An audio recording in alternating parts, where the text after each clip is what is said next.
पहले ये वीडियो देखो, वो भी देख लेंगे। लेकिन द थिंग इज कि अगर तो उन्होंने मुझे बोर्डिंग स्कूल में भर्ती कर दिया तो 6 महीने पहले मुझे वो छुट्टी नहीं देंगे। लेकिन अल्लाह पाक खैर करे, आप सब दुआ में याद रखिएगा। ये वाला जो घर है ये हमारे पास है। इंशाल्लाह जब तक मसला सॉर्ट नहीं होता हम सब वापस नहीं जा सकते। और मेरे यार मेरे साथ हैं। यस बिल्कुल। ये जिस बोर्डिंग स्कूल की बात करें वो बोर्डिंग स्कूल जेल है। रजब भाई को जेल हो सकती है, वही नमाज वाले मामले में ये वकीलों ने ना काम पकड़ा हुआ, सारे वक्फे से ना केस दायर कर रहे हैं। पता नहीं इनको फेम लेना है या क्या चक्कर है। वक्फे ओ यार तुम सारे इको बार रल के केस कराओ, गल खत्म कर दो, ये बंदा पुख्ता आके सैटते हुए। अब सुबह मैंने इंशाल्लाह यूनिवर्सिटी जाना, ठीक है। यूनिवर्सिटी से लेक्चर लेके और कोशिश पूरी होगी कि लेक्चर ही लूं, मेरा वहां पर बोर्डिंग स्कूल में एडमिशन ना हो जाए। ये बोर्डिंग स्कूल जो एडमिशन होया ना, तुसी नाल जाओ ना जाओ, उन्होंने एडमिशन नहीं देना है। उन्होंने एडमिशन नहीं देना। अभी कराची में रजब भाई पे केस हो चुका है और रजब भाई कराची में पहुंच भी चुके हैं उस केस की सुनवाई के लिए। लेकिन जो कराची के वकील साहब है ना, उनका नाम रियाज करके है कुछ। अभी मैं आपको वकील साहब भी दिखा देता हूँ और उनका क्या कहना है ये भी आपको दिखा देता हूँ। लेकिन वो रियाज साहब करके उनका नाम है। वो नमाज की बेहुरमती में इनको सजा दिलवाना चाह रहे हैं। और ये रजब भाई ना यहाँ से लाहौर से कुछ जमानत लेके निकली है, कुछ शख्सी जमानत, ऐसे किसी जमानत का नाम है, वो जमानत लेके निकली है ताकि वो कराची में जाएं और उनको गिरफ्तार ना किया जाए। लेकिन वो वकील साहब का कहना है वो जमानत कैंसिल करवा के मैं इनको गिरफ्तार कराऊंगा हर सूरत में। अभी पहले वो वकील साहब की बाकी सारी बातें बाद में। अस्सलाम वालेकुम जी, मुझे पता चला है कि रजब भट्ट ने बेल ली है हाई कोर्ट लाहौर से, protective bail. Bail is the right, वो बेल बिल्कुल ले सकता है। बेल लेने के बाद उसको लास्ट में ट्रायल कोर्ट ज्वाइन करना है, कराची में आके यहाँ से आके अपनी जमानत करवाएगा। तो हमारी कोशिश ये है कि हम उसकी बेल डिसमिस करवाएंगे। डिसमिस करवाने के बाद हम उसको सलाखों के पीछे भेजेंगे। इस्लाम और मजहब के नाम पे नो कॉम्प्रोमाइज। और रही बात, लोगों का कहना यह कि आपने फेम हासिल करने के लिए केस किया, नहीं, ये फेम हासिल करने के लिए केस नहीं किया। बीइंग एज अ मुस्लिम आपके सामने को इस्लाम की बेहुरमती करेगा तो आप क्या करोगे, आप खुद सोचो। और रही बात, मुझे फेम हासिल करने की जरूरत नहीं है। PS 128 से मैंने MPA के इलेक्शन कंटेस्ट किए थे, भारी अक्सरियत से मैंने वोट हासिल किए थे इस इलाके से। और मैंने ये जो केस किया है इस्लाम और मजहब के नाम पे किया है, मैं इसको एज पर लो एंड तक लेके चलूंगा। इस शख्स को सजा दिलाऊंगा ताकि आइंदा कोई भी शख्स इस्लाम या नमाज या मजहब के नाम पर इस किस्म की वीडियोस ना बनाए। आप बनाए वीडियोस, इंफॉर्मेटिव वीडियोस बनाए, आप सेहत पे वीडियोस बनाए, आप अच्छी वीडियोस बनाए जिससे मैसेज मिले, ना कि आप इस किस्म की वीडियो बना के जिसमें आप हमारे इस्लाम और नमाज का और मजहब का मजाक बनाएंगे। ये काबिल कबूल नहीं है। और रही बात, ये जो मुकदमा दर्ज हुआ है ये ना कि पुलिस को मैंने पैसे दिए, मैंने एज पर लो एप्लीकेशन जमा करवाने के बाद कोर्ट में जाके मैंने केस दायर किया था। केस दायर करने के बाद कोर्ट ने ऑर्डर दिया कि आप ये मुकदमा दर्ज करें। उसके बाद कोर्ट के ऑर्डर पे ये मुकदमा दर्ज हुआ है। कोर्ट ने चीज देखी होगी ना कि वाकई में एक शख्स नमाज की बेहुरमती कर रहा है। जब भी ADJ 2 ने वो ऑर्डर दिया कि आप 295A का मुकदमा दर्ज करें, तो हमने एज पर लो वो मुकदमा दर्ज करवाया है।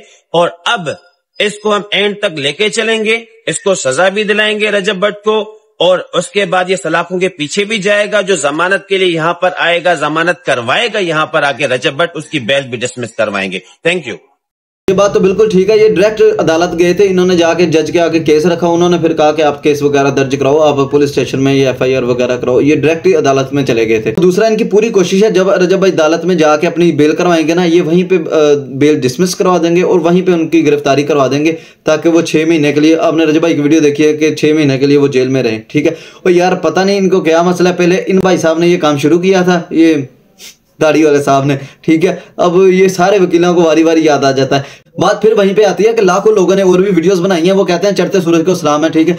तो बस यही मसला है कि वो आजकल जरा फेम में जा रहे हैं, तो इनको मसला हो रहा है कि हाँ भाई ये इतना फेमस थे, इतना खुला फिरन ले आई थी, ऐसी तैसी। इंडिया में भी जो सिंगर बहुत ज्यादा ऊपर जा रहा होता है ना, उसको कॉल आती है मुआवजे के लिए, ठीक है। अब ये डायरेक्ट मुआवजा तो नहीं मांग रहे, लेकिन हाँ मुआवजे की सूरत में फेम जरूर मांग रहे हैं। अभी रजब भाई के वकील की सुन लेते हैं, वो क्या कहते हैं। नई अपडेट आई है कि उनकी जमानत आपने दायर की है कि अगर वो कराची जाएंगे तो गिरफ्तार हो जाएंगे। क्या माजरा है, डिटेल बताइएगा जरा।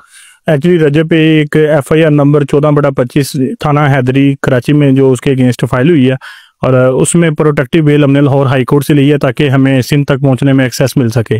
तो वो जस्टिस फरूक अहमद साहब के पास लगी थी बेल, उसमें 28 तक उन्होंने हमें टाइम दिया विदाउट श्योरिटी बॉन्ड। कितने केसेस और हैं? एक फैसलाबाद में भी कुछ सुनने में आ रहा है, क्योंकि मुल्तान में भी एक केस बना है, तो कराची में भी है। तो क्या माजरा है, क्या है कि रजब भट्ट पे सारे केसेस बनते जा रहे हैं? असल में हर बंदा फेम चाहता है इस टाइम। जो हमारा सोशल देख लेंगे आप मामला को, तो उसके अकॉर्डिंगली हर बंदे की कोशिश यही होती है कि मुझे फेम मिल जाए। तो वो कहते हैं चढ़ते सूरज को जो है ना वो ज्यादा लोग पीछे पड़ते हैं, तो उसी तरह उन्होंने रजब को चूज किया है और उसके अगेंस्ट जो है पिटिशंस फाइल करके कोर्ट से डायरेक्शंस ले रहे हैं और उसके खिलाफ कार्रवाई कर रहे हैं। अच्छा, कराची वाला जो केस है वो किस नौयत का है, उसके बारे में थोड़ा सा बताइएगा आवाम को। वो 295A उन्होंने ऑफेंस ऐड किया उसमें, तो वो उसकी एक वीडियो थी जो जिसमें वो नमाज पढ़ रहा था, उसके अगेंस्ट उन्होंने फाइल कर दिया, तो उसके मुताबिक है, क्योंकि उसमें कुछ स्माइलीज वगैरह शो हो रही हैं, तो इस वजह से उन्होंने कहा कि जी ये तौहीन की गई है। जी। तो इस तरह का मामला लाहौर में भी बना था, उसका क्या वो खत्म हो गया है, उसके बारे में भी अपडेट कर दे। और इसके अलावा जो वाइल्ड लाइफ वाला उनका केस है वो कहाँ तक पहुंचा? असल में जो लाहौर में मामला था उसमें तो उन्होंने मुख्तलिफ उलमा कराम को बुला के बिठा के एक वीडियो भी जो अपनी वो शाये की थी। तो उसके अलावा ये है कि वो सॉर्ट आउट हो गया था मैटर, तो वो पिटीशन भी उन्होंने विड्रा कर ली थी कोर्ट से। मियां बिलाल एडवोकेट जो है उन्होंने विड्रा कर ली थी, तो उनकी डिमांड भी यही थी, तो लेकिन उन्होंने फुलफिल कर दी। और अदरवाइज जो है दूसरा वाइल्ड लाइफ केस है उसमें भी वो माशाल्लाह क्विट हो चुके हैं, और फर्दर जो कोर्ट ने समझा जो वॉलंटियर सर्विस वो प्रोवाइड करना चाह रहे हैं तो उसको वो जो ना परसू करेंगे आगे। रजब भट्ट पर अब मजीद कितने केसेस हैं और क्या आगे उनका फ्यूचर? आपको वो अगर पाकिस्तान से बाहर जाना चाहते हैं या कराची में जाना चाहते हैं तो अब जा सकते हैं, मुमकिन है? जी इंशाल्लाह, क्यों नहीं, बिल्कुल मुमकिन है। और जो केसेस हैं उनको इंशाल्लाह जो लीगल वे है उसके अकॉर्डिंगली हम उसको डिसाइड करवाएंगे इंशाल्लाह ताला। जो हमें कानून ने रेमेडी दी है उसको अवेल करेंगे और उसके अकॉर्डिंगली हम चलेंगे इंशाल्लाह ताला।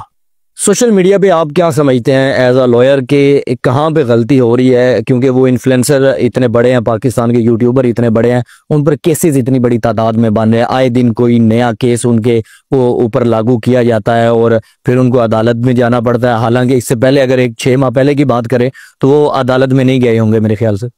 जी वो कभी नहीं गए, लेकिन ये बस ये चीज एक्चुअली जब से उनकी शादी हुई है ना वो मैटर काफी हाईलाइट हुआ और लोगों ने देखा कि वो कुछ ज्यादा ही प्रोमिनेंट हो चुका है। वीडियो अच्छी लगी है तो चैनल को सब्सक्राइब कर दो, बेल आइकन को दबा दो। मिलते हैं अगली वीडियो में। ओके जी, अल्लाह हाफिज, जज़ाकल्लाह।